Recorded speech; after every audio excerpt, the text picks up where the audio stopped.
On today's episode, we'll talk about starting out sweeping floors at Warner Brothers Studios, MASH, The Goonies, working with Mel Brooks, and of course, Leslie Nielsen's fart machine. Just a little bit of business before we start. There may be a curse word here or there in this episode, so please listen responsibly. As always, our website, theop.io, is up and chock full of tips, tricks, and gooey operator goodness. Make sure to check out The Breakdown, where the best operators in the biz explain shots they have done, The Musings, where we discuss everything from quick tips to larger concepts of storytelling, the answers, the images, and so much more. I may or I may not take a break or two during this episode, but I promise that none of them will be longer than 22 seconds. Hey everybody, Danny Brown here, creator of the Knuckle Puck, and we at Knuckle Puck Camera are proud supporters of this episode of The Op. The Knuckle Puck is a camera accessory loved by operators and camera assistants alike that allows the operator to pan and tilt with precision and ease. Check it out at knucklepuckcamera.com and make sure to follow us on Instagram at knucklepuckcamera. Finally, if you are enjoying the podcast, please follow us, write a review, share us with your parents, and talk us up around the water cooler with your friends. So grab a beverage, sit back, and enjoy The Op. Thanks for listening. Lock it up, nice and quiet, and let's roll. Rolling. Victor 30 Echo, take 2. Hey, Margaret. Hey, Mark. And camera set.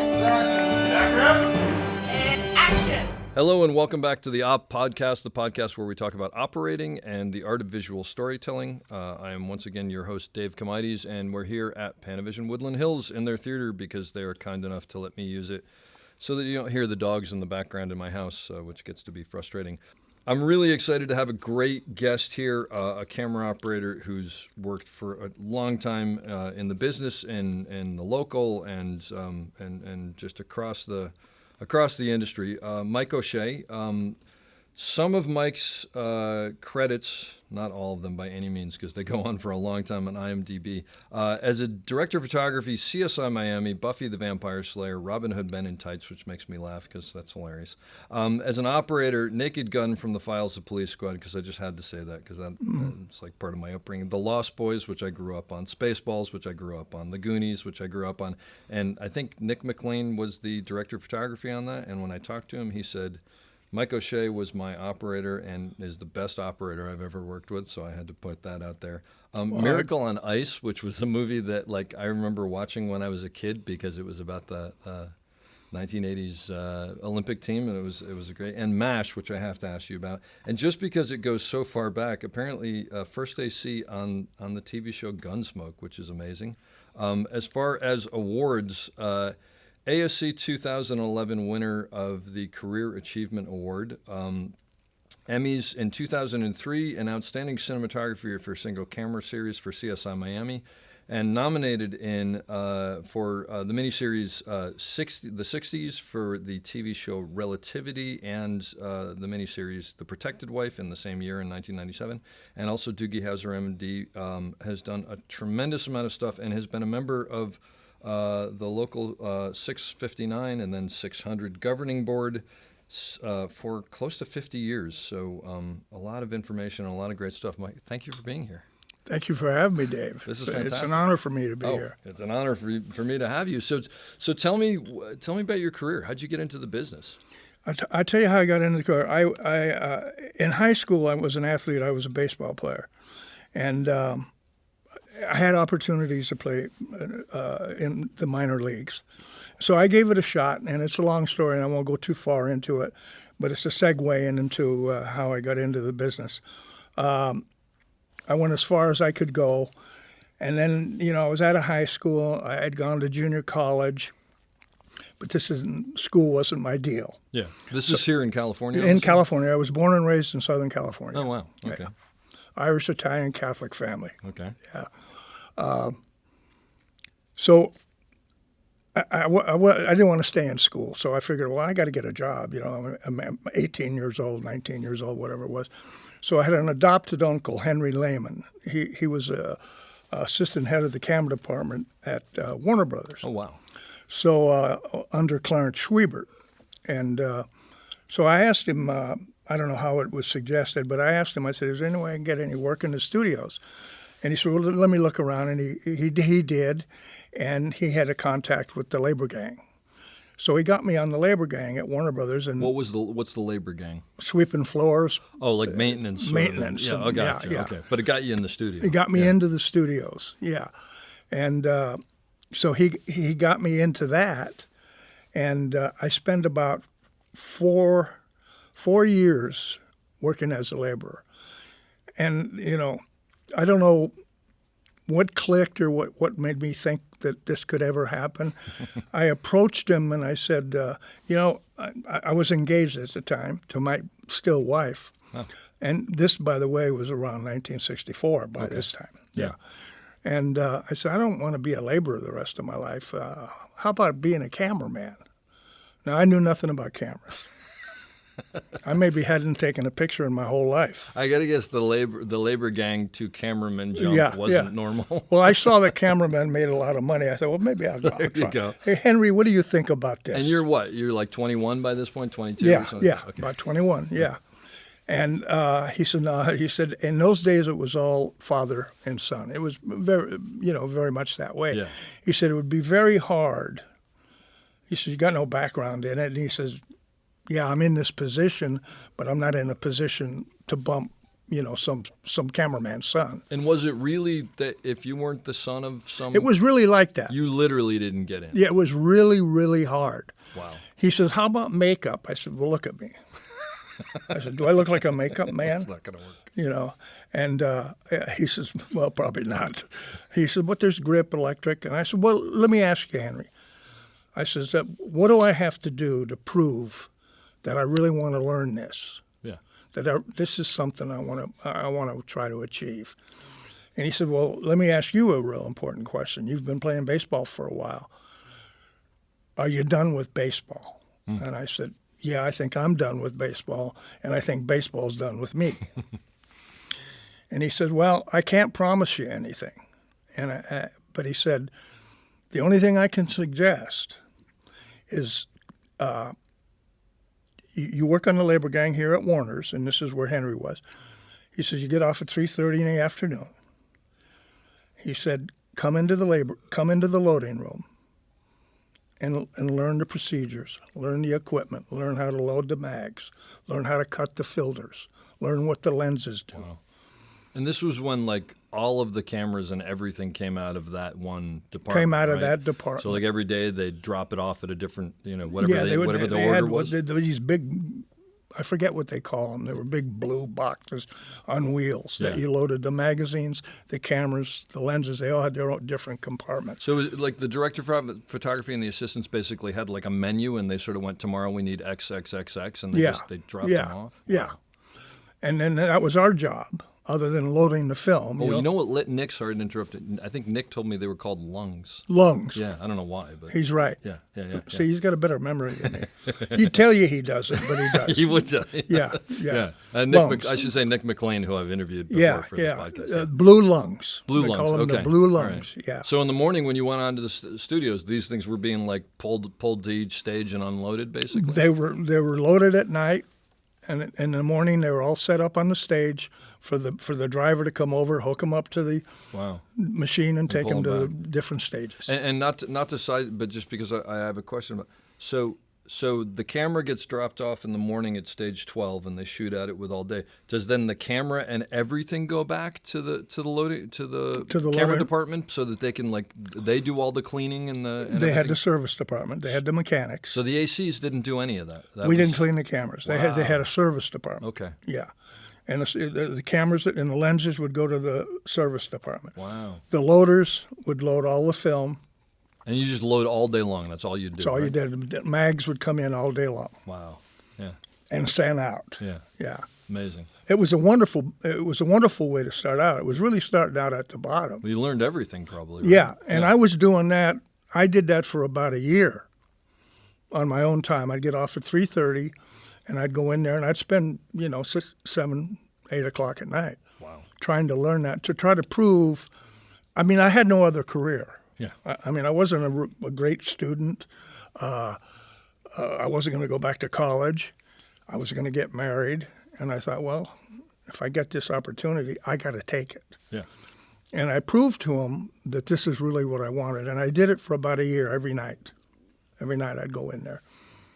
1965 comes up. I'm getting married in July of that year, and it was June of 1965. And so I think it was either Tim Vanek or one of the Herb Pearl or one of the loaders that was in there was going out on production. There was a couple of them. So a loading position came up. Sorry, meaning going out like on location? With Going the out show? on production. Going out from being a film loader Yeah. to an assistant. Oh, moving up to being an assistant. Yeah. That's what you're saying. Yeah. Okay. Yeah. So I'm sorry. No, that's all right. That's fine. Yeah. So a position came up for a loader in Yeah. early June of that year. And Dick Rawlings Jr. and I were going in. He was a mail boy on the lot. And his father was a DP. Oh. And we were both going in at night learning. So that position came up, and of course Dick got it, and I understood that. Because there was that father-son thing. Yeah, but he earned it too. Okay, gotcha. He would do the same thing. Yeah. He didn't take it for granted that his dad was there. That he was going to get he that. put the time in. He put the time in, as much time as I did. Yep. And he had a background in photography from his father and that. But so he got the job first in June, and then around the end of June, the position came up again. Another loader went out on production. And so they called the union for a loader. And it just happened to be TV had starting up and there was features going on. There was no loaders available in the union. So through Clarence Schwiebert and Henry Lehman, they said, well, listen, we've had a guy come in here for the last year that knows how to load the magazines, knows all our procedures. What do you think? Can we hire him? Yeah. And the union said, yeah, we have nobody on the books. Go ahead and hire him. What's his name? And they gave him my name and probably my relationship with Henry, and because Henry was an adopted uncle. I knew him since I was this big. Yeah. And so that's how I got in the loading room. Wow. But did you get into the union, or they made an exception? No, in those days you had to spend 2 years on a permit. Wow, 2 years. 2 years on a permit. So I got into that part of it. Yeah. But to get into the grouping, you had to be a permit for 2 years. Wow. And then after the 2 years, you got sworn into the union. Okay. As a Group 3. Okay. And that means there was Group 3, Group 2, Group 1. And that determined how you work. That determined on how what your availability was and how they hired. Meaning 1, 2, and 3. So all the Group 1s had to be used up before you went to Group 2, before you went to Group 3. Gotcha. Right. Wow. So I remember getting sworn in with Dick Rawlings and myself, and there was another guy there, but I don't remember. And I remember after they swore me into to the union. Yeah. The assistant business head said to me, well, congratulations, you're now Group 3 in Local 659. He said, but I'm going to tell you something, you're going to have a hard time. And I said, why? He said, you're not a relative. Oh, really? It was Honest, that? I swear to you. Wow. And I don't know what I thought. I don't know what I thought to myself, but it must have been somewhere in my subconscious. I thought, well, we'll see about that. Yeah. What a terrible thing to say to someone. Well, I don't think he meant it maliciously. He was a nice guy, but it was maybe he was trying to warn. But it was something that I was aware. Yeah. It was something I was aware of because of the nepotism. Yeah. I didn't hold it against people. It wasn't in my makeup. My mother and father told me, you treat people, everybody the same, no matter what situation. Sure. Yeah. I don't know what my thinking was, but I think subconsciously I said, I've always been kind of a fighter. So I'm going to prove him wrong. You want me to prove you wrong? Yeah. Sometimes that's the best thing, yeah. right? Yeah. And maybe I thought that, maybe I didn't. So you loaded for 2 years. 2 years in the loading room, yeah. And then once you're sworn in, though, you go back to loading. And I went back to my loading job. Yeah. But I'd been in the loading room a little over 2 years, and it was time for me to move out. Dick had already moved out. He went on a show that his dad was doing. Or no, he didn't. He went on actually another show at CBS. And then I remember they needed a second assistant on a TV show down in Tucson, Arizona, a location. And the union was busier than hell. And I don't know how my name came up. Jack Marta was the DP. Bob Marta was the first. I don't remember who the operator was, but I got the call to go to Tucson, Arizona. It was a TV show that only lasted half a season or something. Yeah. Was it a lot of times that the DP and the assistant of the DP and the operator were father and son, like they worked on the same shows? I don't know about a lot of time, but yeah, it would happen. Yeah. It would happen. Yeah. And it was a great experience for me. You know, it was my first time really out on production. You were loading out there?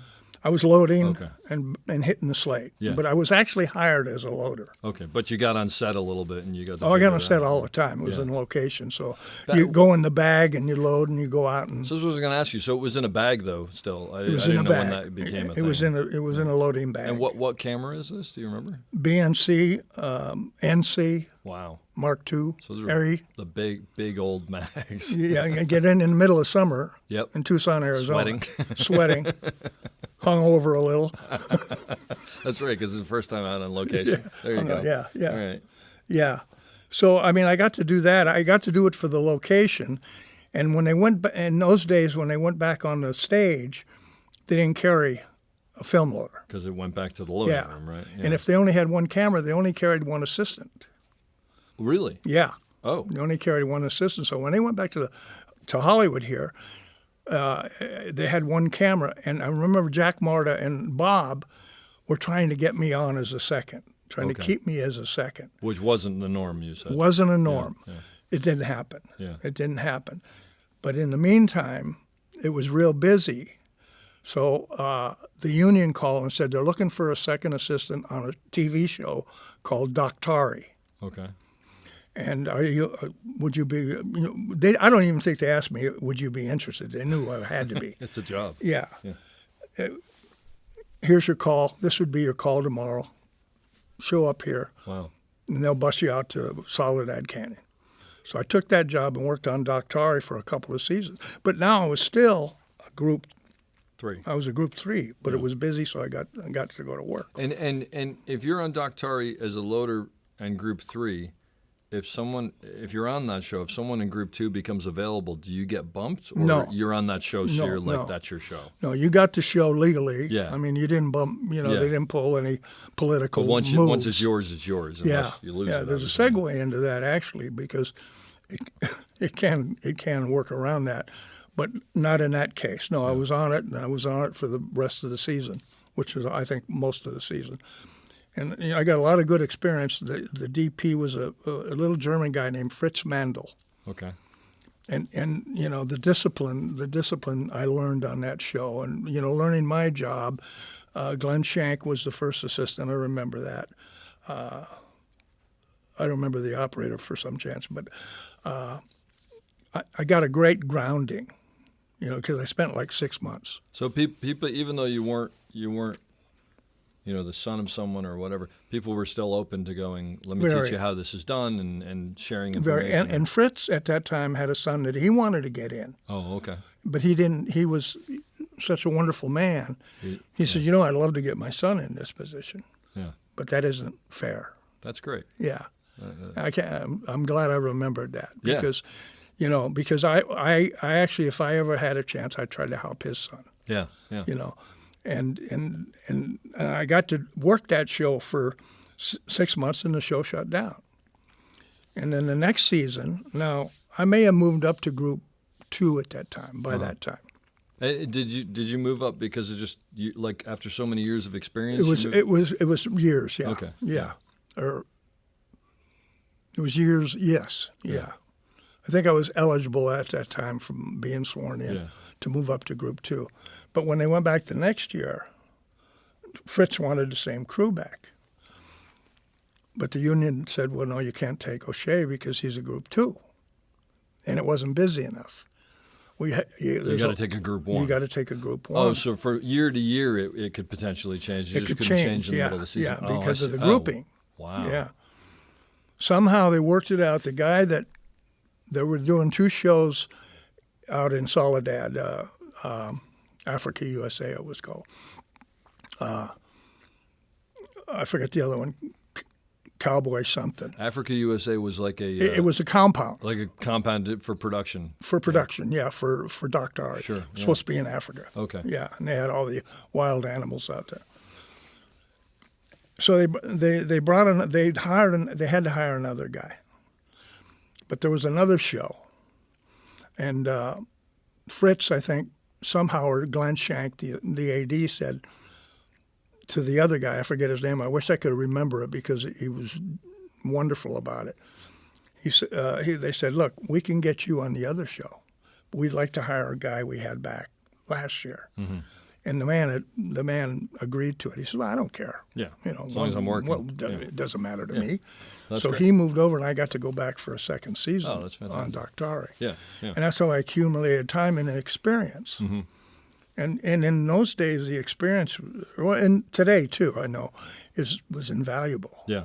I mean, it was like I started at the bottom. My background in life was not photography. Yeah. So every step of the way, It was all new. it was all new. I mean, learning how to be a good second assistant, how to service the first assistant, the operator and the DP. Uh-huh. And it was ingrained in me, take every step seriously. We all wanted to be operators, we thought, and take every step, because when you get to that, all of this experience is really going to pay off for you. Yeah. You're going to know every phase. Yeah. you know. Yeah, I one of my first interviews that I have up is Rochelle Brown, who's a young Steadicam operator, and one of the things that she said, because she was Bob Richardson's PA for like a year or 2 years or whatever, Mm-hmm. and she said sort of something similar, which I think is valuable, which is, you know what, I don't want to be a PA forever, but I'm a PA right now, so I'm going to be the best PA I can be. Perfect. And when I move to the next thing, I'll be the best, second AC or whatever Yeah. it is. Yeah. So let me ask you a question though. When you're on the lot, your camera and your lenses go back to the camera department at night, and they do them. But when you're on location like that, do the assistants then do Yes, all so the that? first assistant did. So the first assistant. He so serviced the camera. so they did know how to do that. They did because know they how had to do know it. how It to was do that. oiling it and checking the Yeah, exactly. movement. And, Well, especially I'm and thinking cleaning the Soledad lenses. Canyon. There's probably a lot of dust. And all yeah, that there stuff. was. Yeah. So it didn't go back at the end of the night. It stayed No, there. it stayed out in the Yeah, yeah. truck. But the first assistant, and I would stay there too, and they would teach me what they were doing. Yeah. But they would service the cameras. Well, it sounds like you were just interested in learning, because that's usually, I mean, those are the people that I always glom to, are like people who want to learn. I absolutely want to. I did. Give them the I information. did. I don't know what the alternative would have been. Yeah. I mean, I'm not knocking being a laborer the rest of your life. I would never knock that. But if I had an opportunity, Yeah. and I was blessed to know somebody that got me into the studios, that told me this is what you need to do, no promises. Yeah. But if you do this and show that you're really interested in it and see how you do, Uh-huh. I mean, I got that opportunity. I didn't want to blow it, and I just got married. Yeah. Well, and there's that. Yeah. And I mean, I'm getting married, and I get into the camera union 3 weeks before I get married. I mean, if that isn't a gift from somebody. Absolutely. You know. Yeah. So, but at this point on Dr. Ari, you were still a loader, but you were doing. I was second, and I was hired as a second You're hired- assistant, but the second assistant loaded. Okay, gotcha. Yeah. Oh, so it was just the first and the second, essentially. Yes. Yeah. Yeah. Okay, gotcha. Yeah. And then how long did you second for? I seconded for, I'll go to this because this is what I remember. I seconded as a second and a first a total of 6 years. Wait, you seconded as a first? What? No, I was a second assistant, Uh-huh. Oh, and a first assistant. and then I moved up in a couple years Gotcha. to first. But as a total, Total, it was 6 years. it was 6 years, which Gotcha. was unheard of in those days, What would it normally be? You mean to then move up to operating? You're saying to move up to operator. what would a normal time spend like? How In how those long? days, let me tell you something, because I know I was doing a movie with Andy Laszlo. Or Ernie Laszlo. It was called Daddy's Gone a Huntin', and they had an old-time operator, was a sweetheart, was an A operator, was the top 5 in the operating You remember his field. name? Kaimi Mead. Say it again. Kaimi Mead. Kaimi Mead. That's Wonderful, a name. wonderful, wonderful man. Yeah. And I remember one day, we've been on the picture for a long time. Bill Bonney was the first, and he was a top first assistant, and he taught me a lot.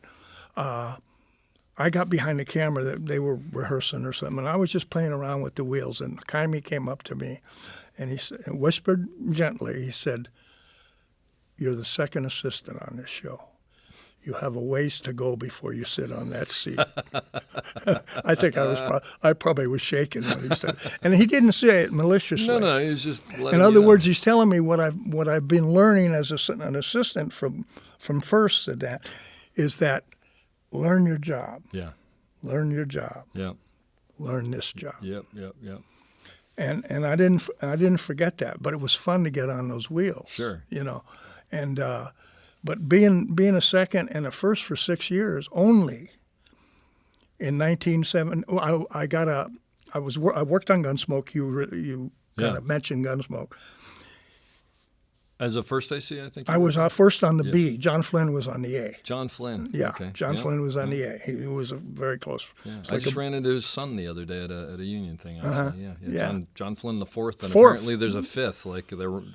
There's his a son fourth. I think he said his son is John Flynn the fifth. Oh, his son. son. Yeah. So they're keeping that. Well, they alive. got to keep that going. I mean, Can't get rid of that. I mean that's a legend. I know exactly. Yeah. Wow, that's amazing. So. But in those 6 years, I would bounce. When Gunsmoke was done, Gunsmoke would shoot from June to December, and they would shut down. June to December, and then they'd pick up in March and shoot to June. Now, there was a big gap. Yeah. June to September, I think, and then shut down. Okay. And in between, I would get calls to go out, either on a B first job or a B second. I never turned down a job. Yeah. If one day, no matter what, and I think that was ingrained in me. Don't turn down a job. Yeah. Because you never know who you're going to meet. You never know where your name is going to be passed. If you're on unemployment and the one day will ruin your unemployment, don't worry about it. Yeah. Because you're trying to build a career. That's excellent advice. Yeah, you're trying to build a career, and you never know who you're going to meet. Yeah. I just do you know Sean Bobbitt, cinematographer? I know of him, Yeah. of course. He's a good friend of mine. I just interviewed him. And Sean just finished a movie called Marvels, which is one of these big Marvel, DC, whatever. I think it comes out next week. But the director on that was a woman who used to be his PA who picked him up in New York City on a movie 10 years ago or something. And she was talking about a short movie that she wanted to make, and he was giving her advice and talking to her, and she eventually made that, and it became a hit, and she did something else, became a hit, and then she got this massive movie, and she called Sean up and said, "I don't know if you remember me." And he goes, "Of course I remember you. Won't you shoot this for?" "Of course I'll shoot this." So, you got this massive Marvel movie because he was nice to the PA back in the day. You just never know. No, be nice to everybody. Absolutely. Absolutely. Mm. Let me, before I forget, with the two questions. One is, so when you first started out, were you part of the studio system where you really were sort of working for Warner Brothers and they said, "You're going to this show, you're going to this show," or was that like after the studio system? It was kind of after it. After, Yeah, okay. it was really after it because when I left the loading room, I went to CBS. That's when I went Okay. on Doctari. Oh, Dr. Harvey CBS. Yeah, okay. probably if there had been probably something at Warner Brothers, Yeah. I don't think it would have been the studio system. They would have probably sent me out. But you were working basically for the show, not for the studio where they went, "You'll go here today and there tomorrow." No. But before No. that it was. And at the beginning, were you still at the point where like camera operators were wearing coats and ties and stuff? Or Yeah. was that, really? Mm-hmm. When did that change? Like 60? with me, with Nick McLean. With Nick McLean. the coat and tie and the flip-flops. That's great. Yeah. No, probably with Nick. Yeah. No, I don't know. Probably in like the early 70s. Probably or the late early 60s or something. 70s, yeah. Okay. Because I know I didn't wear a coat and tie. I never wore a coat and tie, I don't think. So you were part of that new wave, I guess, that was coming in. Yeah. Well, I became an operator in '73. Okay. Yeah. You remember the first thing you operated on? A thing called Love Story. It was an anthology series at Paramount. I think I saw And this is a story I really want to talk about. Yeah. I started to say, when I wasn't, I would never turn down a job. Yeah. And I would get some work at Paramount. Working as a second or a first. And when I was a first, I would even take jobs as a second. Just to keep working Just and keep meet working. people. I mean, I had a family. I had a young family. Sure. And that wasn't a union problem. You could jump back and forth back then. You It could wasn't. you could jump back Yeah. and forth, yeah. And I met Ted Winchester. He was the head of the camera department at Paramount at the time. Was that a big thing back then to like know that? I mean, like if you were in good with the heads of the camera department, did that help get your name out to people? Because was that who people called for? I think it helped, but I think it helped when you got a call there. You didn't know him. Yeah. You know, you got a call from the department, but when you went on a show and somebody said, "Hey, send this kid back to us," Yeah. Then it was. and you know, he would hear that. Oh well, this Yeah. is a good thing. So This I'll is a keep good doing thing it. if he's available. Gotcha. You know. Yeah. And I would get some work at Paramount, and I went back when Gunsmoke went back. I went back in Gunsmoke on the B camera first, and the show shut down, and it was June, and Ted Winchester called me. He said, "Mike, listen, I got an opportunity here." He said, "I know you're doing Gunsmoke, and I know the schedule on that." He said, "But Howard Schwartz is looking for a first AC." And he said, "Would you come in and interview with him?" Howard Schwartz was a DP. DP, yeah. And he was very instrumental in my career. Mm-hmm. I said, "Well, sure, absolutely, thank you, Ted." And I went in and I met Howard, and he was an ASC member and multiple Emmy winner, and he interviewed me, and it was the new day of the zoom lens. Okay. Yeah. And so I got the job, and Chris Schwiebert was the operator. And I could follow focus. I'd learned how to follow focus. But in those days, the first AC follow focus and zoomed. Okay. And Howard was so patient with me. I was terrible. I felt sorry for Chris. At getting the zooms Getting the smoothly and zooms timing and trying to everything. keep people in focus. Yeah. I mean, it was. I don't know how people did that. I know. I was very mechanical. Uh-huh. Okay. And Chris Schwiebert took the brunt of it because he was the operator, and he was such a sweetheart that he was trying to protect me. That's great. And Howard, Howard was tough, but he was very fair, and he would say, "No, Mike, you got to learn how to do this. You got to learn how to do this," and I did, but I had a lot of help from Chris. Ended up leaving, getting a movie, and we got another older operator, Bud Brooks. He came in and they worked with me and they taught me, and Bud was. He was getting up in years. And Howard said to me finally after a while, he says, if you stay with me for 3 years, I'm still in my late 20s. Yeah. I'll make you an operator. Now, it was unheard of. Wow. It was unheard of.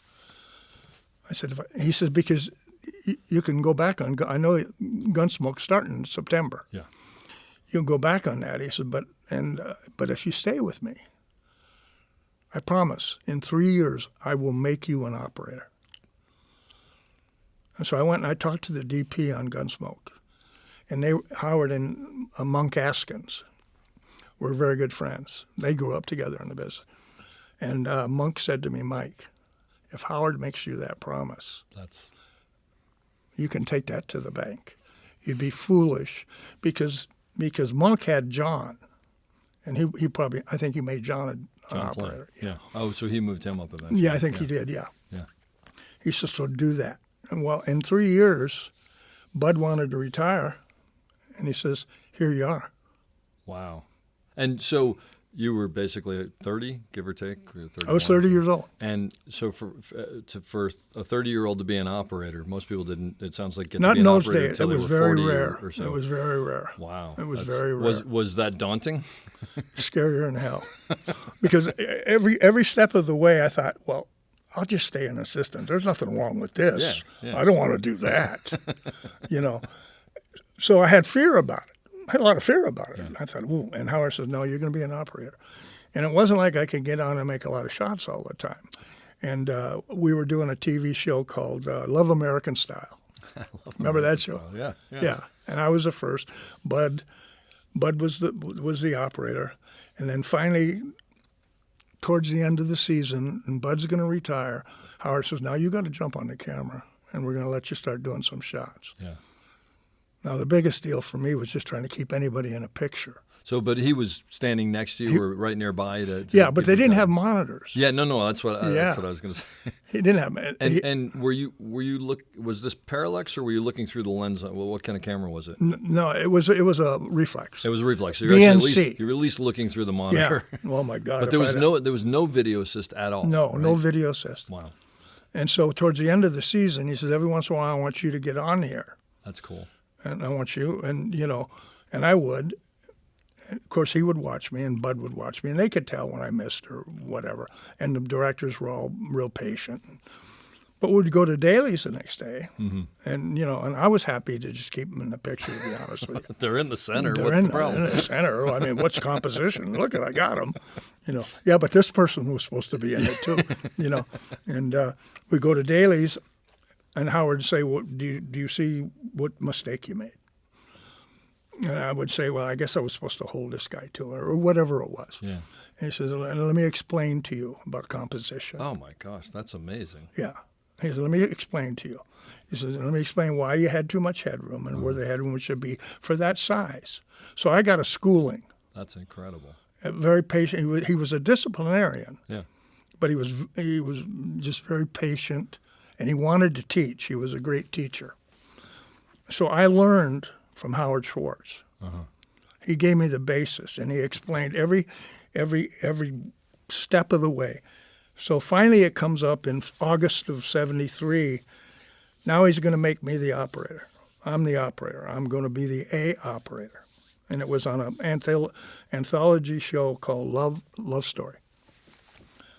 And Micheal Landon was the first director who was very creative. And Howard said to me before the first day, he said, now look, if we lay out a shot and you feel like it's beyond what you can do, wink at me. And he says, I'll make an excuse that I didn't want to do the shot. I need to keep my eye. I got to look at the lighting or something like that. The first shot was on an Elemac Oh my gosh, that old dolly that weighed 12,000 pounds. that you had to walk behind with the BNCR, bringing a person in the door, panning, going down a hallway with them, taking them into a couch, dialogue, bringing them up, going back, taking them down a hallway, taking them into a bathroom. This is your first shot as This an is my operator. first shot. Now they're laying this shot out, and I'm winking like this. Howard he's just smiling. I'm going, oh my God. I have this image of you in the back of the room, and someone's like, "What's wrong with him?" I'm winking. Don't you see it? And I think he's kind of chuckling. Yeah. And then bringing him out and letting him exit. And it was hard. The key to me being able to make that shot was his patience, Micheal Landon's patience as a director. He didn't know I was a new operator at the time. Howard hadn't told him yet. In the dolly grip. We had a great dolly grip. Jimmy Robinson his name was an old English guy. Someone that you had worked with before? So you Yeah, had as an assistant. Yeah. And he was one of the top guys. So he knew that you were just moving up. Yeah. Probably. So And he knew what I needed to know. yeah. And they all their information, I try to store it somewhere. Sure. And through the little bit of experience I had with Howard, when they would let me on the camera and, show me what proper headroom was for different sizes and how to lead a person, Yep. I had an idea by this time what I needed to do. I didn't have a problem, because I was an athlete, I didn't have a problem with eye-hand coordination. Okay. Yeah. I could do that. It was just finding the right compositions and telling the story with the composition. Sure. And I got that schooling from Howard, Sitting in dailies. you sitting mean, in dailies because he didn't have a monitor. Yeah. And so we went through all of this, and we'd go through the day's work, and we'd go to the dailies next day, and I would get a lot of elbows, He'd elbow me. He said, "Why'd you do that?" I had to do something, And he said, and then after dailies, he would explain to me, "See, if you'd have moved it over a little to the left," and then he would give you frame lines and that, He would say, "I want you to hold this here, or this," and I try to get him. And if I'd fudge a little bit, I'd try to fudge back. And he'd say, "If you would have let him a little more here." You would have landed. That would have landed with the dolly grip. You got the best dolly grip in Hollywood. That's great. That would have landed the way you needed it. So was he generally sitting behind? I mean, not on a smaller shot. Would he be sitting behind the camera, the director of photography? You mean while I was making a shot? Yeah, yeah. He'd be next to me. Just right next to you. Next to me. And yeah. and so was it the kind of thing without video assist? Because I started when I started out video assist. There was video assist, but we didn't always have it. But Yeah. then most of my career we've had video assist. Was it the kind of thing that after you did a shot, he would know where you messed up? Like, could they tell? A lot of the time, not all of the Yeah. time. So you he'd know. come over and be like, "You cut their headroom there, didn't you?" or something. To that effect. Sometimes, Wow. but definitely in dailies. Yeah, you yeah, know. of course. But he made it so that when we were laying out shots, Yeah. that I looked at every frame because he would lay out the shots. Yeah. You know, he would lay them out. And he said, "Now look, this is what I want you to do here. You know, hold this headroom across here. Yeah. And when you land here, hold this here. I Yeah. got a reason for that." And if I was smart enough, I'd ask him what the reason was. Mm-hmm. You know, well, what's the reason? Because I was also taught no question is too dumb. Oh, okay. Yeah, excellent. Yes. You Yeah, know, I no would agree. question. Don't feel dumb by asking me a question. Yep. You know, so if I say, "Hey, I want you to land here," and I got a reason for it, ask me what the reason is. Yeah, because that informs your decision making. That informs me. You know, it gives me more information to get that for him. Yep. You know, he says, "You're an operator now, but down the road you got to think like a cameraman." Mm-hmm. You know, think like a cameraman. I tried to pass that on to operators I had. Yeah. And that basis, that just the education and the friendship I got from him, Yeah. That sounds amazing. it gives me chills, to be honest with you, because you know, to speak of him, getting that opportunity and the honesty that he said, "Stay with me for 3 years, I'll make you an operator," it was unheard of. Yeah. It was unheard of. Did you question whether he was being realistic? No, I don't think I did. Yeah, he was just the type of because I person knew who- he was a straight shooter. Yeah. He was very direct. Well, he clearly saw something in you, and he liked you. Yeah, he liked so me. And that's- even though I was the worst Zoomer in town, Did you get better? I got better. Okay. I got pretty good at it, Yeah, actually. yeah. I was But going to I say. got you good must- at it because of his patience. Sure. I mean, there might have been other guys say, "Hey, you're not going to cut it. Yeah. You got to know how to zoom and follow Or focus." let's get someone in here who can Yeah. do it. You cut it on your own time. Not mine. yeah, learn it somewhere else. Yeah. But he didn't. Wow. You know, and he could have gone on to somebody else. But there was something about me I guess he liked, you know, and so I did learn it. I did become a pretty decent assistant. Yeah. But once again, I was taught early on in the loading room, learn every position. Yeah. Learn every position. And I learned it on sets. Be the best second you can be the best first you can be. Yeah. Operator if you make operator, if you make DP. But I think it also helps you because if you know those positions that you've come through, when you're asking stuff of other people, you know what goes into that. You understand what the hurdles are, and you're just that much more informed, right? It just makes more sense. Yeah. To understand all those things. Do you remember what the biggest hurdle about jumping to operating was? I mean, was it just remembering composition, or was it landing frames, or was it communication, or? Communication wasn't a problem because it was Howard. Yeah.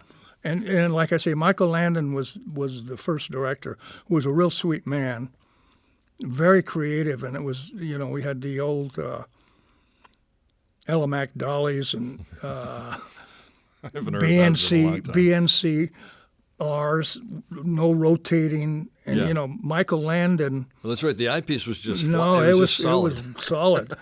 And Michael Landon, that first shot was tough enough. Yeah. But then it got even worse. Because he was trying to push the limits. He pushed the limits. Yeah. Limits as I saw him at the time, Absolutely. anyway. Because he would start down here, and you know, you couldn't adjust the Down eyepiece. way low, so you had to get your whole Yeah. body down there. Yeah, Oh and my then gosh. he would do shots where you'd come up and have to walk over the dolly Yep. and come around. Oh, yeah. And the dollies were, and the arms rising. This is where the dolly grip came in. Yeah. Jimmy Robinson, because I mean I was young, so I could get down. Yeah. You know, I couldn't get down there today. You know, you'd have to start it, and maybe I could finish the up Maybe two of position. us on Yeah. it. Exactly. But Jimmy Robinson would say, "Okay, Mike, here, this is what we're going to do. We're going to make this easier for you." It would still be difficult, because it would be low and then it would end up high over somebody's shoulder or whatever. He said, if I pulled the back of the dolly around here, I can still make the move you need to get to here. Yeah.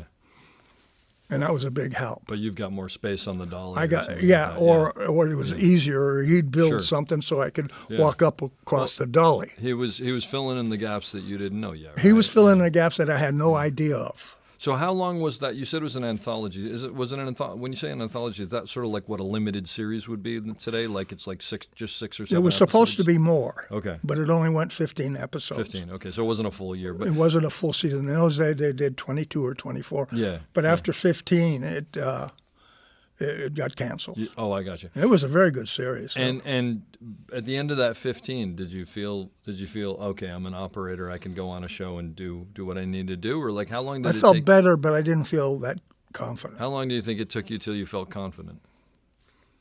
I don't know if I'm confident today. You never got there. Someone asked me the other day, and I was helping teach a workshop, and they said, "What shots have you done where you finish and you go, I nailed that?" And I looked around and I said, "I don't think I've ever done that. All I think of is what could be better." And I looked at the other guys who were teaching it. Anybody? And, no, I've never done that. I think I just said the same thing. Yeah, it's just- I don't know. Yeah. I don't think it's ever perfect. Yeah. I don't think it's ever perfect. It's good. It's. I don't want to say just good enough, but when you go to dailies, of course with the monitors now you got everybody looking. Yeah. But when you go to dailies in those days and the DP went right on, you hit it. Yeah. Inside, I might have probably felt, did I really? It could be better or whatever. It could have been better here, Well, it's the other thing I always think is I'd rather them be happy and me be unhappy than me be happy and them be unhappy, because after Yeah. all, I'm working for them. So But at the end- in my head, my at the end, crazy head, I used to say, what makes them so happy about that? Didn't they see that little bump in the quietly middle? though. Yeah. That's great. Yeah. So basically, and how long did you work with Howard for? Did you work along? The next thing with Howard was he says, then I'm going to keep you for 3 years and I'm going to make Rick Neff the operator, Okay. because he was the first. Yeah. And I said, okay. But through Howard's contacts, after the 15 episodes, now I'm a new operator, Yeah. So now what do I do? Yeah. But through his contacts, I got a call from Teddy Voigtlander's assistants. They were doing Little House on the Prairie pilot. And because Teddy and Howard were good friends, Howard said, my show went down. Can you help? Can you help? And that's Michael Landon, who you knew. Michael Landon, yeah. And they had a B camera. Kenny was his operator. Was been his operator for Kenny. I can't remember his last name. They had a B camera on Little House on the Prairie pilot, and so through Howard, Teddy hired me on the B camera on Little House on the Prairie. Mm-hmm. So it was a lot of this has to do with Howard because he had a lot of contacts. Yeah. And he had a lot of confidence in me. I mean, I had a lot to learn still, Yeah. even though after 15 episodes, I was still nervous about it. I mean, I think operating is the best job on the set. I don't think it's the easiest job on the set. No. It And is if anybody tells you that, Yeah. that wasn't my experience because there's so much to learn every day. Yep. Because if you pay attention as you're an operator, if you ever want to be a DP, and you pay attention to what people are teaching you, and what you can give to that job, it makes it easier when you move up.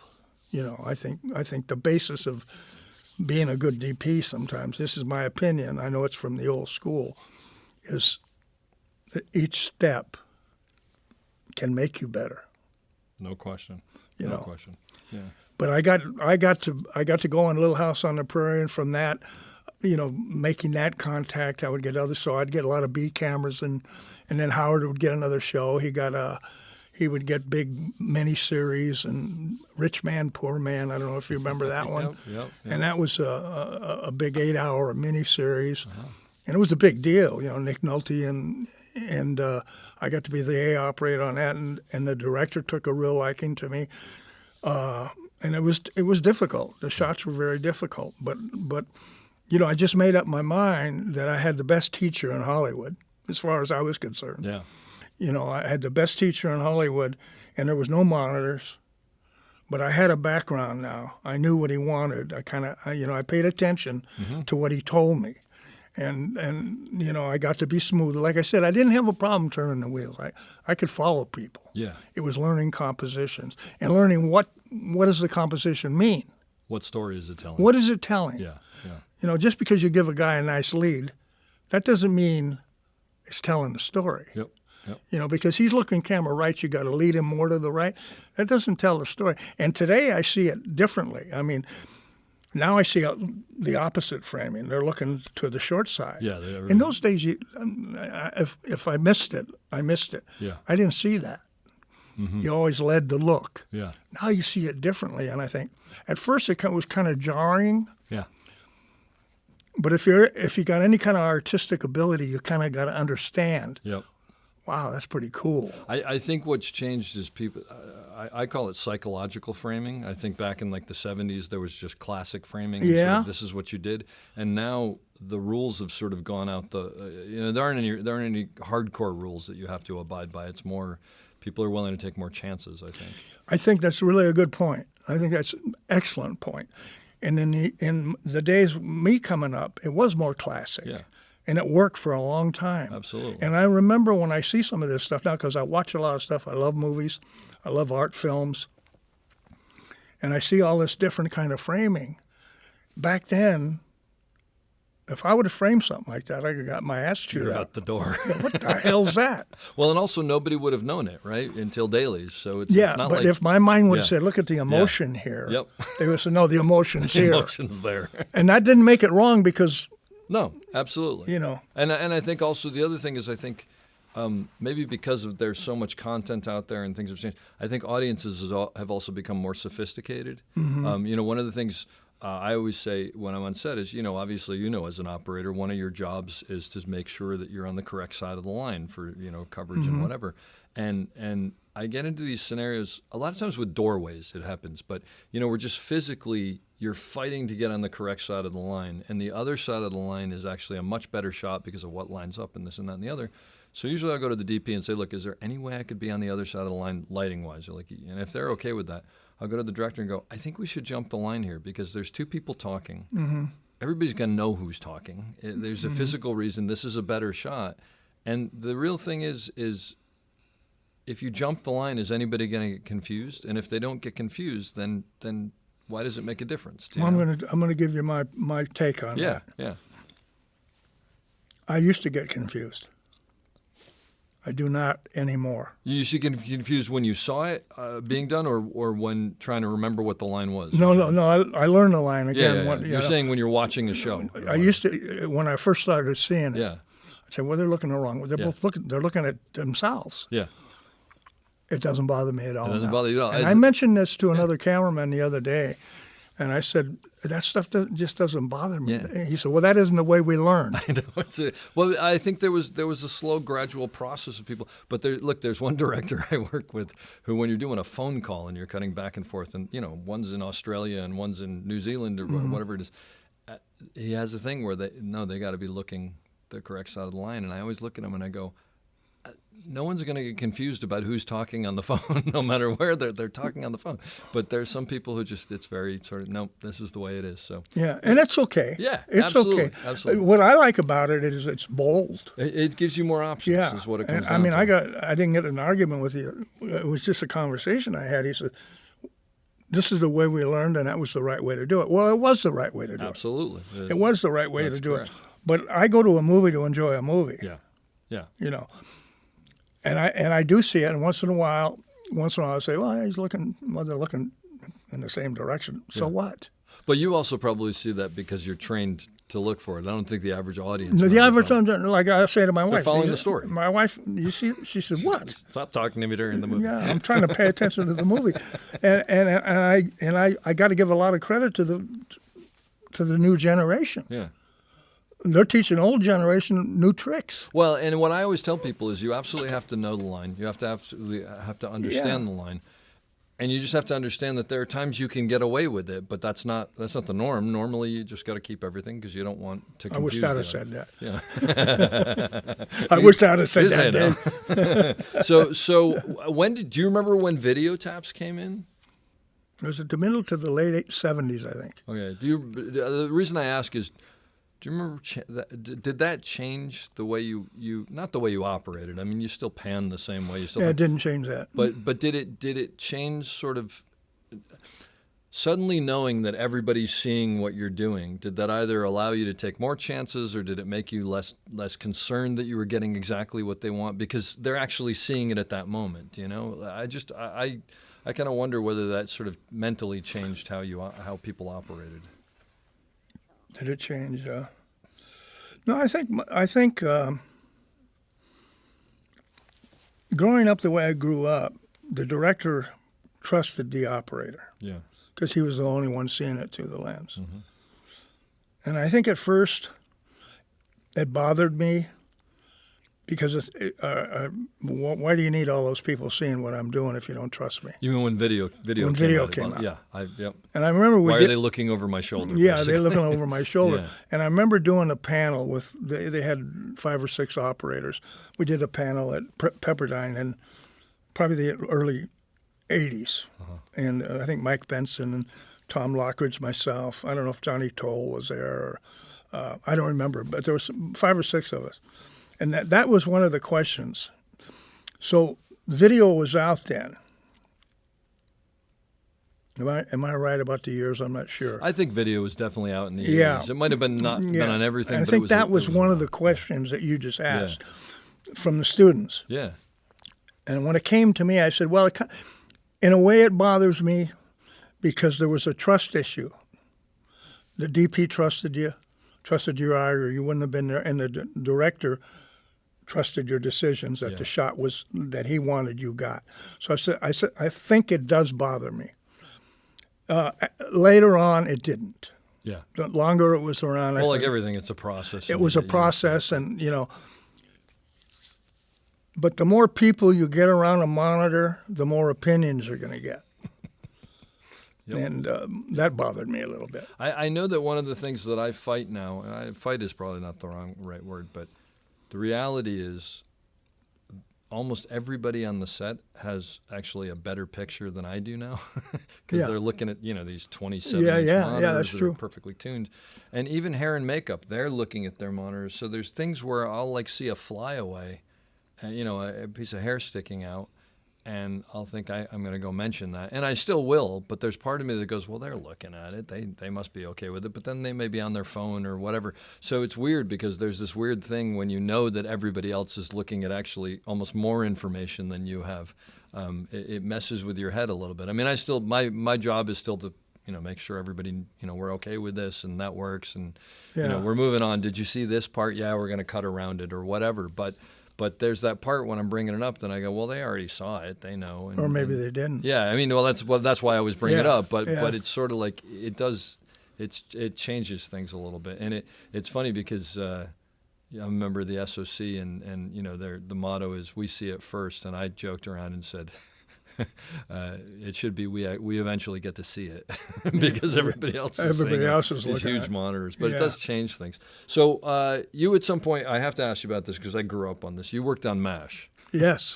Was Richard Thorpe there when you worked on MASH? Richard Thorpe was the DP on ER with me, and Richard Thorpe was the second assistant. I love the kid. I can't imagine. Cockiest guy in the world. I love the fact that you call him the kid. What was working on MASH like? It was fun. Bill Jurgensen was the DP. Yeah. I remember how I got that job. Oh no, I worked with Bill as an assistant on some movies of the week. Yeah. And I was an assistant first. And I think I went to go work B camera with him on some things. And he had been on MASH for 4 years already. It was the 5th year I did. Okay. And I think Dominic Palmer was his operator, and he'd moved up, I guess, or something. And Bill called me to operate on the show. And of course I took it. I mean, it was great. And Johnny Jensen was the first, and Richard Thorpe was the second. But it was wonderful. We shot single camera. Single camera. Yeah. Single camera, yeah. And when we go out to the ranch in the compound, there'd be 2 cameras out there. Okay. But most of it was done on stage. Yeah. Yeah. Yeah. And it was good. The actors were great. Bill Jurgensen was another good teacher. And this was another thing I want to bring up for operators that happened to me on television. Yeah. Television was really my training ground. You know, I did features as an assistant, and I do a lot of B cameras, features, B camera operating on features. But learning operating was my background. I learned how to operate a camera on television. Mm-hmm.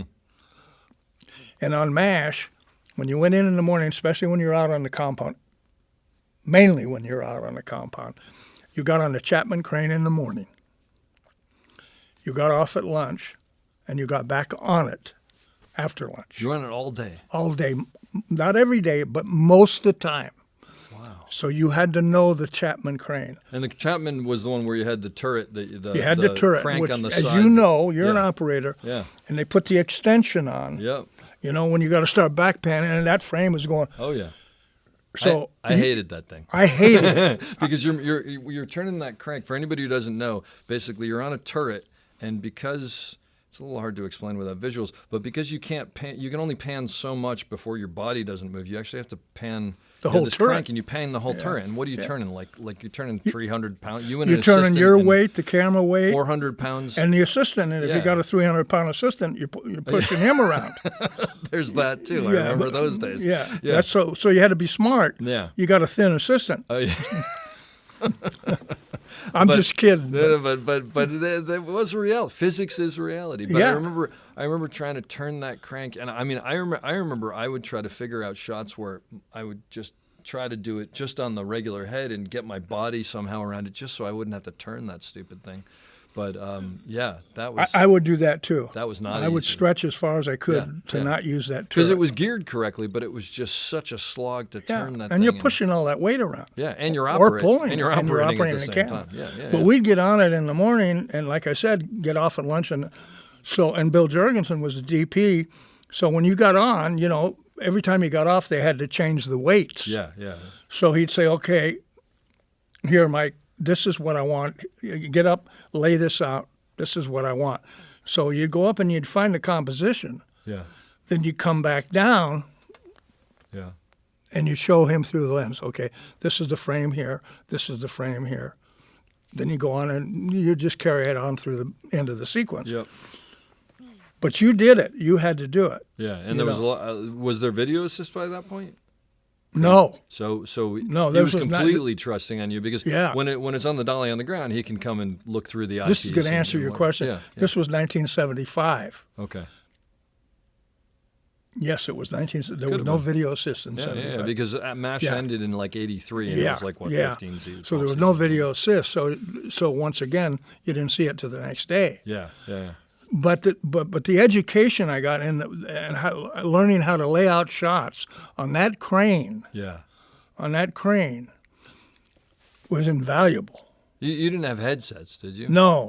So you no. just No, came when you cut down the to- camera, you said good. Your dolly grip came over and talked to you and said, "We're going to come up here," and you just talked through it, and then they just ran you through it. And, it would just be communication. Yeah. That's really important, is the communication Absolutely. between the assistant, the operator, and the dolly grip. Yep. That's know, why I was on the- asking, because like to not be able to like now we've got the headset, so you can go, "I know, bring me up a little, take me over a little left," or what. And actually now they've got a They video, got a monitor they too. got a so monitor, they're kind of framing. I mean, it's that's changed that Yeah. position. No, it was all just talk. So you were on the crane, but even for static shots and stuff, just because you could move it wherever you wanted out on the compound and Yeah. whatever. And it's So- a big piece of equipment to Sure. move around. So, yeah. so any quote unquote dolly shots on there were just the truck driving along, or Oh yeah, we did dolly shots too. Yeah. Yeah, we did a lot of dolly shots, mainly on the stage. yeah. But I'm saying when you're out at the compound. Oh like, sure. All the moving Yeah. shots were on the Chapman. Or Not sometimes you all of pulled them. Not all of them, but Yeah. but I'd say the lot majority of of them were. Wow. Majority of them were. Yeah. You know, because it was easy. Mm-hmm. I mean, even though it was a bigger piece of equipment, the crew had been together for a long time. They knew the deal. Yeah. You know, dialed so in. it was easy. Get on the crane. Bill would, they would rehearse. You had to be right next to the DP and the director. Yeah. You had to pay attention. Yep. Okay, and then Bill would say, okay, this is what I want here. Get on there. This is number one. And then we'd go, okay, move the arm to the left or move it to the, I went the opposite, but move it over here. Okay, let me show you here. Yep. You know. Yeah. And, I want you to be higher there. And then, you would come down. It was a lot of communication. You'd come down and say, okay, is this the composition? Yeah. This the height? Yeah. And basically, when you say, is this a composition, you'd be going, so when I'm down here, I've got, the lamppost in the upper right, and I'm going to the tent over here, and I've got that in the bottom. Is that what you want? Right. And so then, where's the director while this is the talking to the actors? But while you're actually shooting, is the director just as close to the set as they can be? Right next to, probably, off to the right or left of the camera. Just to be able to listen to the they were right in there dialogue with the actors, which I always respected. Yeah. I worked with directors both in when monitors came out and feature films, that they didn't look at the monitor. They didn't. It was Walter too Hill odd was for one them, of them. probably. Walter Hill was one of them. The last picture I operated was a picture called Delirious with John Candy. Uh-huh. Tom Mankiewicz was the director. Tom Mankiewicz, who wrote the book, right? Yeah, that's right. Wow. He was the director. And I remember he said, I don't want monitors. And by that time, It was normal. it was normal. Yeah. He said, I don't want if I can't trust the operator, I don't want. That And makes I went, me so happy. I went, no, I didn't. I went, oh, shit. Now it's on you. Now it's on me again. You've gotten soft for a couple of years, and you're going to go back to it. Yeah. But there's something so cool to me about them going, and it's that thing. And I was there for a little bit on a couple of things where they'd look at you and go, "We okay? Yeah, we're good." Yeah. And just it was trust, like you said. But it was trust, but it was also trust in yourself, too. Absolutely. It was trust in you that you got it. Yeah. You got what they want. Yeah. And then looking through the camera, you're telling their story. But where I would get lost sometimes, I love actors. Mm-hmm. I don't like what they're doing now, but I love actors. Yeah.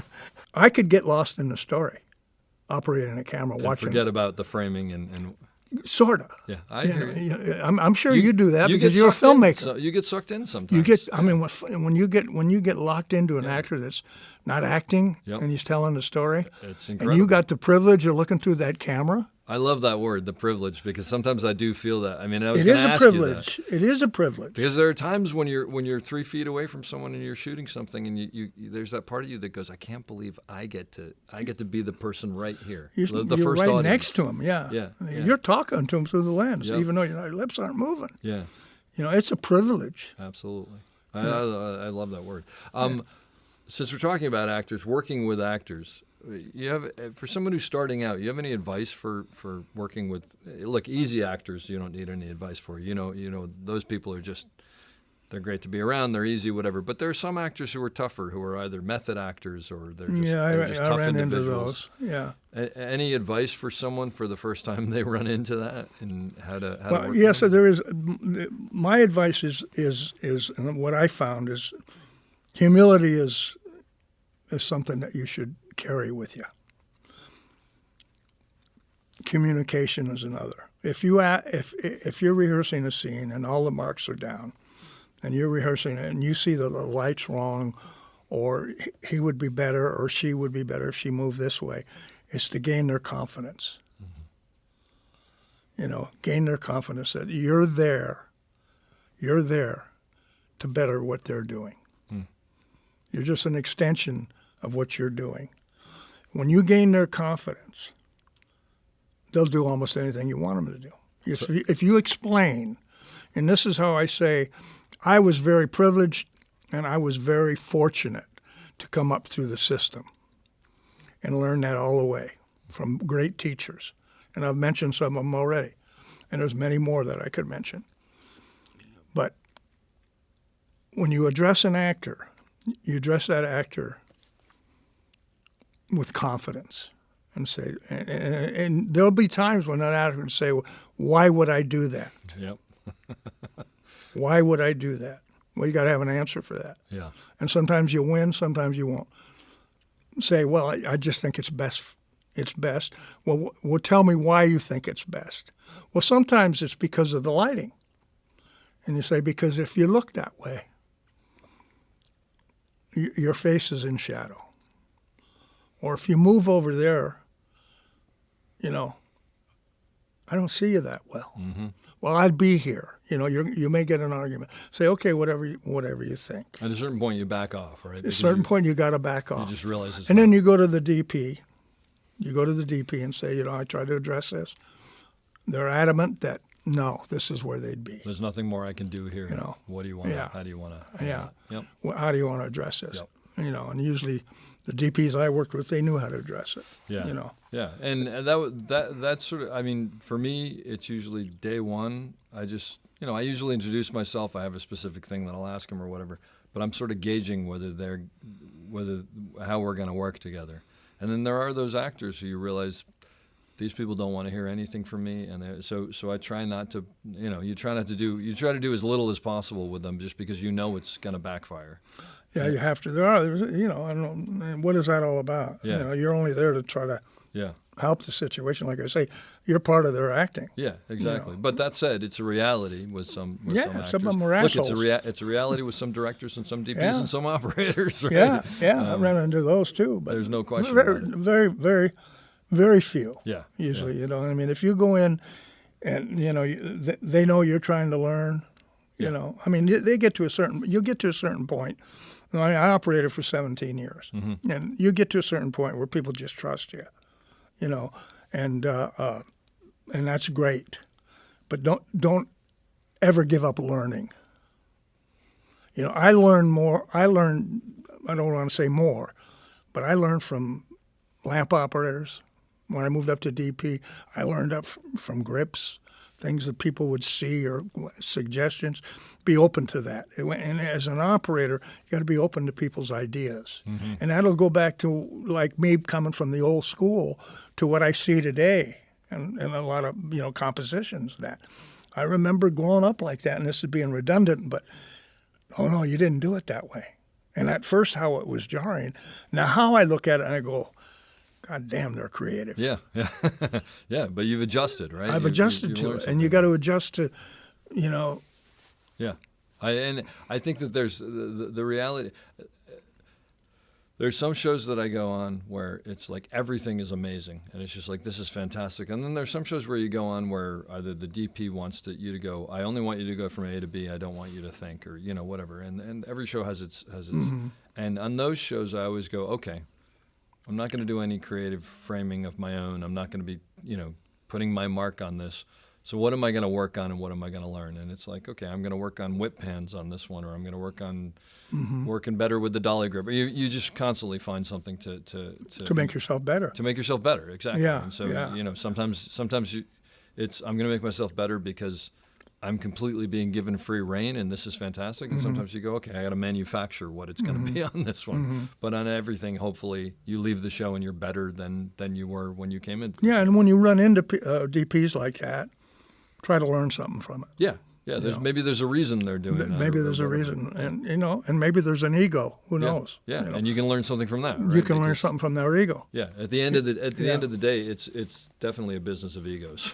It's a big business, and I was kind of a fighter my whole life, and sometimes the ego bothered me.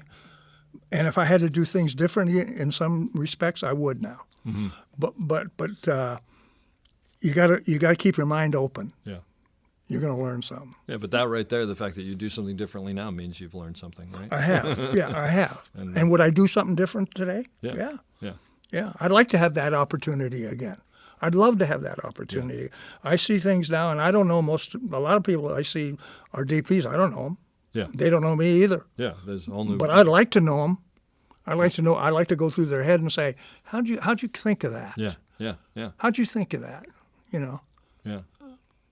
And that's just an open mind. Because you've worked on a lot of very funny things, and I'm going to throw out Spaceballs, The Goonies, Robin Hood Men in Tights. How do you work on something like that and not laugh when you're on the camera? It's impossible. Do you just give up and you say this is... It's impossible. Because everybody else around you is laughing too. So, okay. Yeah. But when the camera starts to shake, Now they got monitors; they see it too, Yeah. and they understand. But it's impossible. Working with Mel Brooks, I was very, very fortunate to work with Mel Brooks, and because of Nick McLean, that's why Mel Brooks helped me in my feature career. Oh, really? It was Nick McLean. So I was Nick McLean's operator on Spaceballs. Yep. And Nick told me that you were operated on Goonies, and he acted in the opening scene or the Yeah. opening sequence because he said that like a road was washed out and they couldn't get the actor or something, and someone said, "Nick, you're going to be." I think Yeah. he was a plumber. Or he something. was a plumber. Yeah, he was underneath. That's He was hysterical. one of the kids. Yeah, one of the kids' dads. Yeah. But Nick McLean, Spaceballs was the first picture we did with Mel Brooks, and I was the operator, and Nick was the DP, and there was big sets, as you know. You saw the movie, and I remember a couple times Nick would say, "Mike, we're shooting at Stage 15 in a couple of days. Could you go pre-light that set for me?" No. Not that he was going to use it. Yeah. Shoot a test. I'd say, okay, and he'd give me an electrician, and we'd go over and we'd pre-light it. And we'd go to dailies the next day, and we'd be in dailies, watch our dailies, and then the test would come up. And Mel Brooks would go, "Darn, Nick, I like that. Darn." And Nick said, "Don't thank me, thank Mike." That's cool. That's very Can you believe that? Yeah, that's fantastic. Well, I believe it because I know Nick McLean. No, and Yeah. I know him now that I've Yeah. interviewed him. By the Yeah. way, anybody who's listening to this, after you're done listening to this, go listen to Nick McLean's interview. He's just, it's kind of amazing to listen to all this. But so basically, going back to that, so basically you can't not laugh. You can't not laugh. How do you not laugh at Naked Gun? Yeah. How do you not laugh at Robin Hood Men in Tights and Dracula and That's right. That was the other Spaceballs? one, Naked Gun. That was the original Naked Gun, right? I remember That was seeing Bobby that as a Stevens. kid and just hysterical. Yeah, the original Naked Gun, Bobby Stevens, Yep. who I got to give a lot of credit to taught me a lot. Bobby Stevens was the DP. He was the DP, yes. It was his first movie, and he asked me to operate it. Which was another gift for me. And how do you stop laughing on Naked Gun? I don't know. If you don't laugh at Naked Gun, at the got a stupidity of Naked Gun, you got no sense of humor. Yeah, but usually on those types of movies, I mean, the actors appreciate that, even though it's Oh disrupting yeah. Leslie Nielsen. Yeah. He carried the. Oh, he had a fart machine. He had a with him, fart right? machine. It was going all day long. It was going during the takes. It was going in Mayor Bradley's office when Mayor Bradley came out to meet him when we were at City Hall. So there's nobody safe. Nobody is safe. That's Nobody. fantastic. There was the two young, beautiful Swedish girls came to visit from Sweden. I don't know if they were beauty queens or whatever, to meet Leslie Nielsen on the set in the middle of the conversation. And so I mean, it was fun. It was a fun set every day. Yeah. So was Mel Brooks. Yeah. Mel Brooks. Goonies was a different story. It wasn't, it wasn't a different story because Dick Donner was the director. Nick McLean's the DP. I mean, that's like dying going to heaven. Is that right? Yeah. Oh, it was just like working with Nick was like, first of all, when I got the call from Nick, you want to hear this story?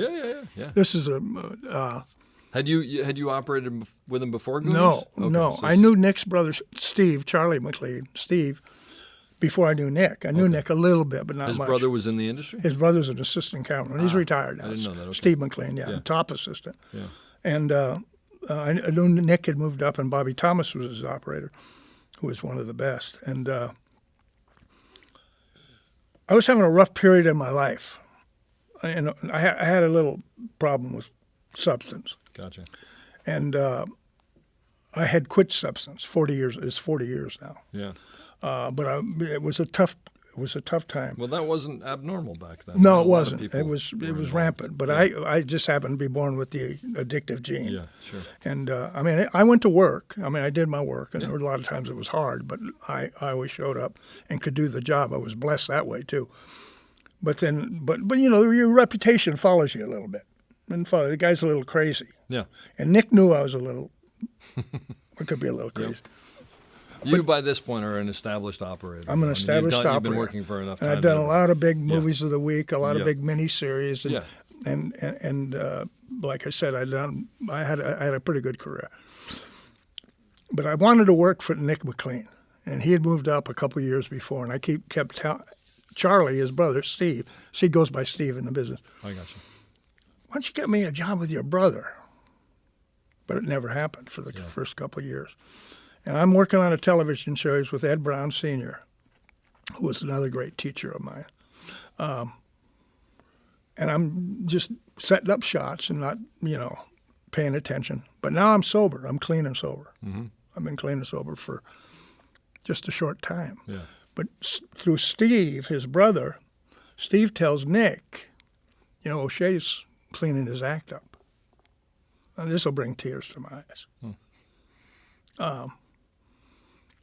Unbeknownst to me, I'm just setting a shot up on Remington Steel.